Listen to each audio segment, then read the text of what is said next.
বিগত 5 বছর ধরে আমি মানিক ফকির আরও বহু মানুষ এই নাগরিকত্ব ইস্যু নিয়ে যেভাবে মানুষকে ফাঁসানোর চেষ্টা করছিল বিজেপি, সেগুলো একের পর এক ফাঁস করেছি।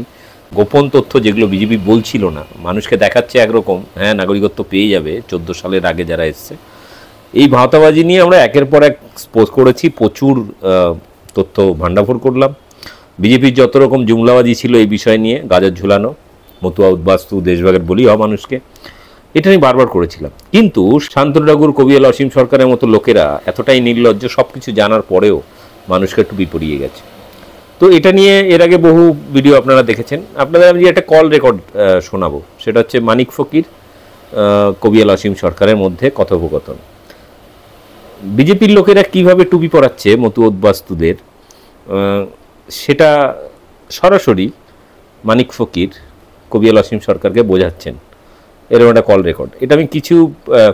এটা আমি পুরনো কল রেকর্ড, আগেও আপনারা হয়তো অনেকে শুনেছেন, কিন্তু আবার নতুন করে শুনুন, যেহেতু এখন নতুন করে আবার কবিয়াল অসীম সরকার সহ যে সমস্ত এমএলএ এমপিরা অবৈধভাবে বাংলাদেশ থেকে এসে এখানে নেতামন্ত্রী হয়েছেন, এমএলএ হয়েছেন, তাদের বিরুদ্ধে কলকাতা হাইকোর্টে একটা মামলা হতে যাচ্ছে। ফলে নতুন করে আবার এই ইস্যুটা সামনে আসবে।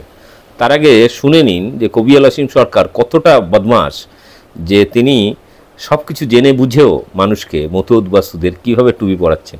এই কল রেকর্ডটা শুনলে আপনি বুঝতে পারবেন। দেখুন এবং ব্যাপক শেয়ার করুন, আর মতুয়া উদ্বাস্তুদের কাছে ভিডিওটা বেশি করে শেয়ার করুন। আর আমার চ্যানেল বং নিউজ লাইভ সাবস্ক্রাইব করে রাখুন, কাজে লাগবে।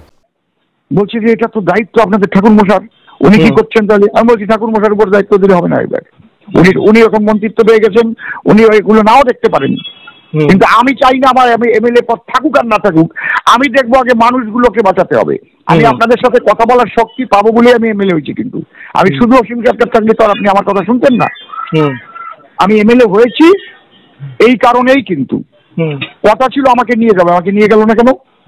আমি সঙ্গে করে একটা অক্ষর লিখে দিক ওখানে, প্রত্যেকটা সিএ করে দিক। 2014 সালের 31শে ডিসেম্বর পর্যন্ত যারা এসেছে তারা প্রত্যেকে ভারতীয় নাগরিক। আর কি আমাদের নাগরিকত্ব দেবার জন্য সেটা করেছে। তাহলে এত পেঁচানো কেন? ওখানে তো লেখা রয়েছে ইলিগাল মাইগ্রেন্ট বলা হবে না, তাও তারপরে সেখানে ইলিগাল, দাঁড়াও এক সেকেন্ড আবার বলে দিই, ইলিগাল মাইগ্রেন্ট বলা হবে না তাদের যারা 2014 31শে ডিসেম্বরের মধ্যে এসে পাসপোর্ট অ্যাক্ট বা ফরেন অ্যাক্টে ছাড় পেয়েছে শব্দটা অতীতকাল। হ্যাঁ, আর পাবে বা পাচ্ছে বলা নেই, যারা ছাড় পেয়েছে। আচ্ছা যাই হয়েছে ছাড় দেওয়া, না না না ভালো করে দেখে নাও না, ওই জায়গায় লেখা রয়েছে ছাড়, যাদের ছাড় দেওয়া হয়েছে। হ্যাঁ তার ছাড় দেওয়া হয়ে গেছে, তাহলে কেন 14 আগে পর্যন্ত যাদের ছাড় দেওয়া হয়ে গেছে।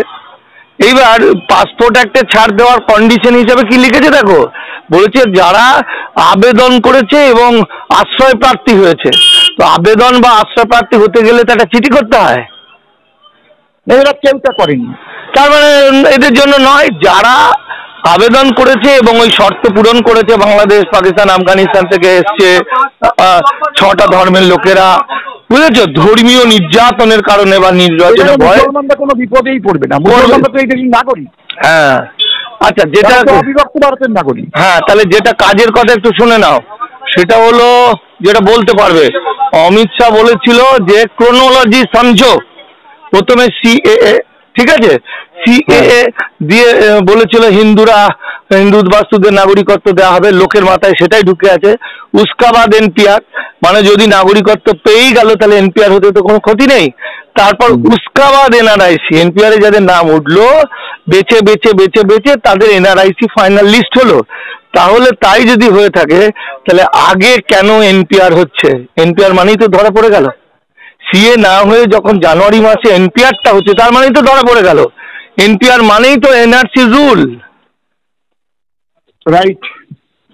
তোমাকে আমি যেটা পাঠিয়েছি, আমি এখনই প্রিন্ট আউট বের করি। হ্যাঁ, এটা হচ্ছে সিএএ 2003-এর 6 নম্বর পাতার নিচের দিকে আছে 14A, 3টে পয়েন্ট আছে, 5টা পয়েন্ট আছে।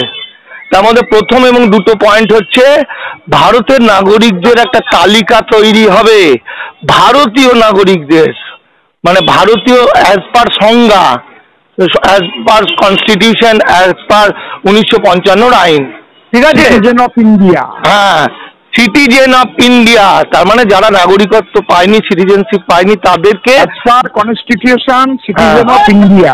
হ্যাঁ, তো এইটা হচ্ছে তাহলে আগে সিএতে ওদের নাগরিকত্ব না দিয়ে এনপিআর হয়ে যাচ্ছে, মানে তো ধরা পড়ে গেল। না না, আমি যে জায়গায় দাঁড়ানো আছি সেখানেই দাঁড়ানো আছি, আমি এমএলএ হয়েছি, ওদের সাথে কথা বলতে পারবো সেই জন্যই। ঠিক আছে, দেখো আমি তোমাকে এটাকে কাগজপত্রটা পাঠিয়ে দিলাম, ঠিক আছে? তুমি একদম গোদা বাংলায় কাগজটা তুমি দেখে নিতে পারবে। এরা তো আমাকে গালাগালি করে, আমাকে চেনে না, আপনি আমাকে বুঝেছেন বলেই তো আপনি আমার সাথে ভালোবাসাটা আছে আপনার সাথে। আমি তো জানি তুমি বিরাট ঘটনা ঘটিয়ে দিতে পারো, ইতিহাস হয়ে যেতে পারো। এটা ঘটাবো তো, ঘটাবো না আমি কি বসে থাকবো? আমি কি চুরি করার জন্য এমএলএ হয়েছি? আর এটা বলছে যে জানুয়ারি থেকে শুরু হবে, ঠিক আছে? এটা শুরু কোনো মতেই হতে দেওয়া যাবে না। আচ্ছা, এটা তাহলে তুমি ওই আইনটা দেখো। শুভেন্দুকে যদি বলে আমি আপনাকে নিয়ে অমিত শাহজির কাছে চলে যাব, আমি ডেট নেব। ঠিক আছে, ঠিক আছে, হ্যাঁ এটা দেখে নাও। আমরা তো মানুষকে বাঁচাতে চাইছি, আমাদের উদ্দেশ্য তো চাই, আমাদের অন্য উদ্দেশ্য তো নাই। হ্যাঁ, আমি চাইছি যে এই সময় বিপদের দিনে কবিয়াল অসীম সরকার যেন চারণ কবি মুকুন্দ দাসের মতো ইতিহাসের পাতায় থাকে, ঠিক আছে? ঢোল নিয়ে নিয়ে যাবো মাঠে, ঢোল আর কাশি গুরুরুম দিয়ে একদম। আরে শোনো, সবে মনো দিয়ে করি নিবেদন, কেন সিএর আগে এনপিআর এর হলো আয়োজন। ঠিক বলেছো, ঢোলে বাংলা নেচে নেচে গাইবো, সব মিডিয়া পিছনে দৌড়াবে খালি করছে। ক্রোনোলজি গেল কোথায়? হ্যাঁ, বুঝেছো? ঠিক আছে। আমি যাই ফেসবুকে লিখি, আমি সবসময় কিন্তু একটা জায়গায় দাঁড়িয়ে থাকি, দেখবি না? ঠিক আছে, ওই জন্য জানি।